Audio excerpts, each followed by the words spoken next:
It is with great pleasure that I'm going to introduce you to our gallery today and sculptor Michael Naranjo.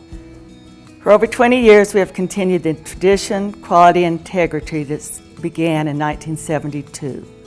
We've been fortunate to represent some of the finest talent in historical and contemporary traditional art in both painting and sculpture. Our summer show featuring new landscape paintings by Walt Gonske will be a highlight to our ever-changing gallery offerings. We invite you to visit our website, www.matteucci.com, and to come see us in Santa Fe. Our sculpture garden is widely known and a treat not to miss. In the garden and throughout the gallery, you will discover unique and visionary talent in the sculpture of Michael Naranjo. We are honored to be preparing a retrospective exhibition that encompasses over 35 years of Michael's extraordinary expression of Native American tradition and figurative bronze. In conjunction with this exhibition, a biography and photographic essay will be published to celebrate a lifetime of work by a much honored and deserving sculptor. Over 70 pieces will be featured, and we hope to make this exhibition available to many school children and coordinate a special showing for the New Mexico School for the Blind. In overcoming his loss of sight, Michael's determination, creative vision, and remarkable abilities is an important and exciting message to share. He brings a unique dimension to collecting. We are looking forward to celebrating this long overdue exhibition for a remarkable artist and tremendous human being. I'm from Santa Clara Pueblo, which is about 30 miles north of Santa Fe. I was born in Santa Fe, though. My work is representational, it's not realistic, and the subject matter deals with, I guess, the world that I've lived in when I could see, and also since I've been blind.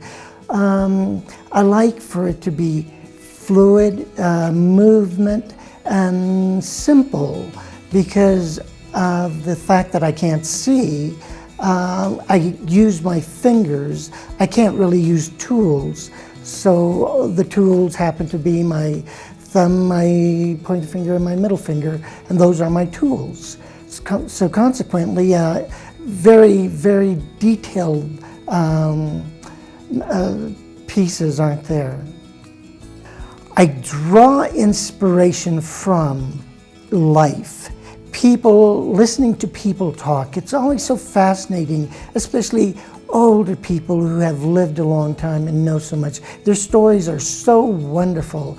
And then everyday experiences from memories and just this moment, and going from there into creating pieces and using all these emotions and feelings of people and myself, and the moment, the magical moment that is this moment that happens while you're creating a sculpture.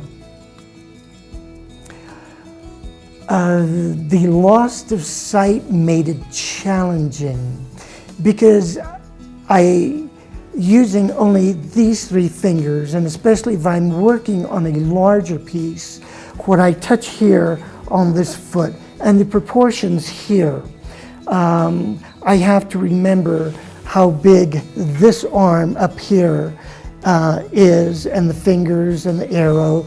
And so it's like putting a picture puzzle together, trying to retain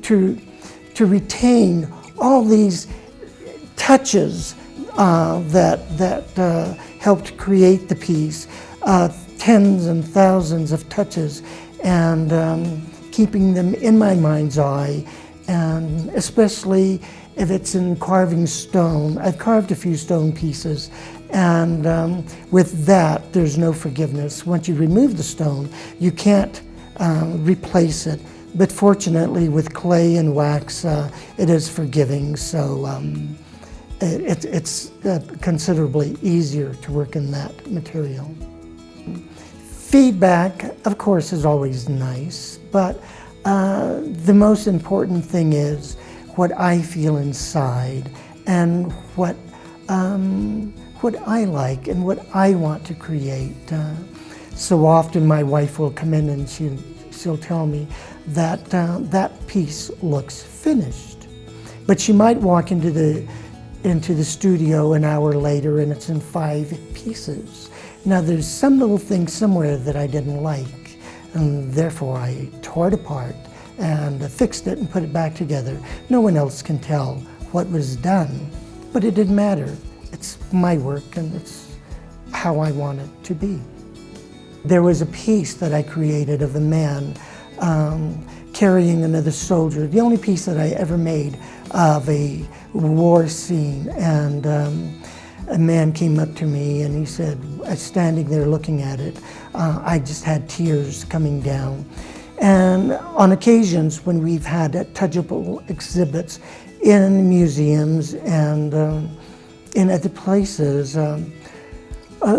people have come up crying, wanting and saying, this is what I've always wanted to do, touch art. And thank you so much for the opportunity. So for years we've been trying to set up touchable exhibits around the country, and we have had some success because that is a way in which I create them, and therefore it is nice if other people can see them in the same way that they were made.